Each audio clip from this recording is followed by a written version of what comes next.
Hello, good evening and welcome to Parliament News. I'm Gautam Roy. Let's get you all the updates first from the Lok Sabha. Well, the Lok Sabha was adjourned sine die, bringing the nearly 2-month-long budget session to an end this Thursday.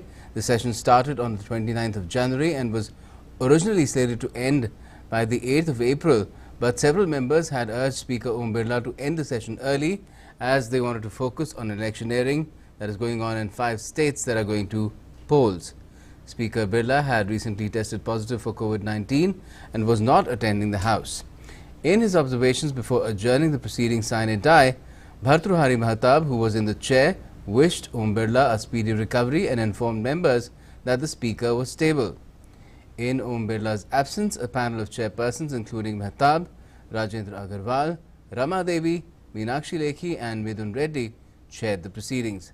Panel of chairpersons usually comprises 10 members of the House who assist the Speaker in running the proceedings. Prime Minister Narendra Modi, several cabinet members and Congress leader Rahul Gandhi were present in the House on the concluding day. The first part of the budget session started on the 29th of January with the President's address to joint sitting of both Houses of Parliament. The address was boycotted by over 20 opposition parties, including the Congress, in support of the demand of the protesting farmers for the repeal of the 3 farm laws. The union budget was tabled on the 1st of February. Thereafter, House proceedings were washed out for 4 consecutive days over the opposition's demand for separate discussion on farm issues. To compensate the session's lost time, the House sat till midnight for several days. The second part of the budget session, which began on the 8th of March, also saw repeated adjournments of House proceedings for the first few days as opposition protested over rise in fuel prices. The budget session is usually divided into 2 parts. The recess period allows the various department-related standing committees to examine the demands for grants of various ministries. The main focus of the government in the second part of the session was to get the various demands for grants for the year 2021-22 passed, along with the finance bill, which carries various tax proposals. The House also gave its nod to the Government of National Capital Territory of Delhi Amendment Bill 2021 that gives primacy to the Lieutenant Governor in Delhi. During the debate, while the opposition dubbed the bill as unconstitutional, the BJP said its aim was to correct the mismanagement in Delhi. The bill, which seeks to make it clear that the government in Delhi means the Lieutenant Governor, was passed by the Lok Sabha on the 22nd of March. The legislation was passed in the Raj Sabha by a voice vote on Wednesday. However, a division was sought by the opposition when the government moved the bill for consideration. During the voting, 83 members were in favour while 45 opposed the bill. Just before the passage of the bill, the Congress too walked out. The upper house had also witnessed uproar by opposition members who termed the bill as unconstitutional and demanded that it be sent to a select committee for scrutiny. Members of the BJD, Samajwadi Party and the YSR Congress walked out of the House when the voting took place. Replying to the debate, Union Minister of State for Home Affairs G. Kishan Reddy sought to dispel the concerns of the opposition members, saying the amendments in the Act would create a sound government mechanism in the NCT of Delhi. He said it will improve equity and inclusiveness. The amendment will lead to transparency and clarity in governance in NCT Delhi and enhance public accountability. The Insurance Amendment Bill, which increases foreign direct investment, that's FDI limit, in the insurance sector from 49 to 74%, was passed in the House. The lower house also approved the National Bank for Financing Infrastructure and Development, that's the NABFID Bill 2021, to pave the way for setting up of a government-owned development finance institution to fund infrastructure projects. In the last monsoon session and till the first part of the budget session, the 2 houses were meeting in shifts to ensure distancing norms to prevent the spread of the coronavirus. While Raj Sabha was meeting in the first half, Lok Sabha was sitting in the second half. But from the 9th of March, the second day of part of 2 of the budget session, the 2 houses resumed their normal timing of meeting at 11 a.m. In his remarks before adjourning the session, Mahtab said despite disruptions, Lok Sabha's productivity during the budget session stood at 114%, and the members also dealt with important issues by sitting till midnight on several occasions. A total of 146 members participated in the discussion on the union budget for 14 hours and 42 minutes. The Joint Committee of Parliament examining the Personal Data Protection Bill was on Thursday given extension to the monsoon session to submit its report. The JPC was constituted in the Lok Sabha in December 2019 and was expected to submit its report in the budget session. Meenakshi Lekhi of the ruling Bharatiya Janata Party moved a motion seeking extension up to the monsoon session for the 30-member panel to submit its report. Currently, there are 2 vacancies in the committee. The motion was passed by voice vote. This is for the 4th time the committee's tenure has been extended. Earlier, it was given extension on the 23rd of March 2020, on the 23rd of September 2020 and the 9th of February 2021. The panel has 19 members from the Lok Sabha and 9 from the Raj Sabha at the moment. The Personal Data Protection Bill seeks to regulate the use of individuals' data by the government and private companies. So far, the committee has held meetings with Facebook, Twitter, Amazon, Google, Airtel, Jio, Ola, Uber, Google Payment, among other companies. Paytm, I beg your pardon.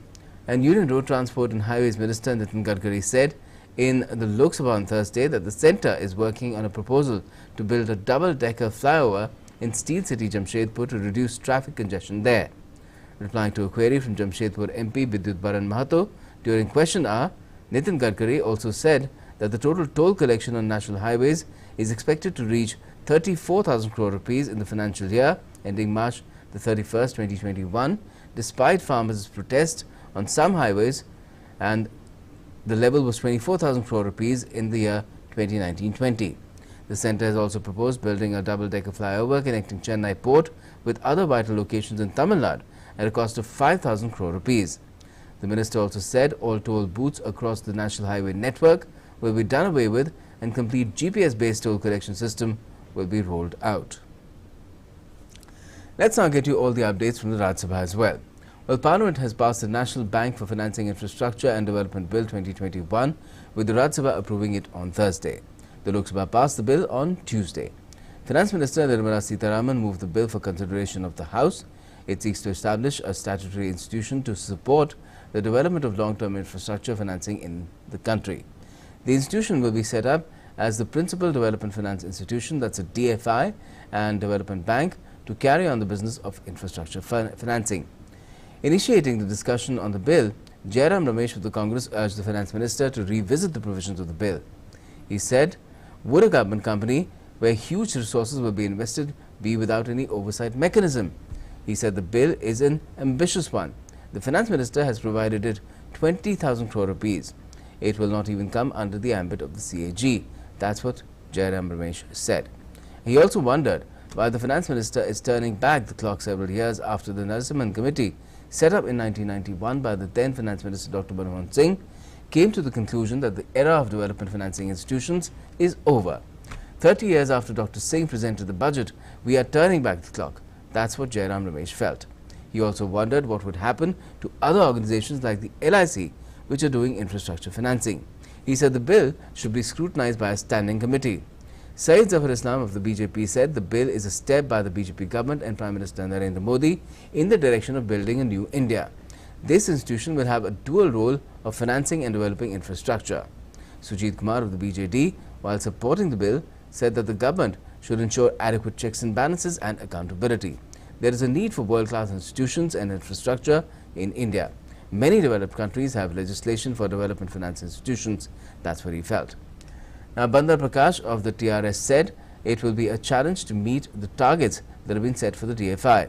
Bishambar Prasad Nishad of the Samajwadi Party said the bill should be referred to a select committee of the Raj Sabha. Jharna Das Bedya of the CPI-M said the DFIs were set up in pre-liberalization era. Nominated member Narendra Jadhav, supporting the bill, said that to sustain good economic growth, Indian economy needs strong infrastructure. N.D. Gupta of Aam Aadmi Party said the bill is drafted by some foreign agency.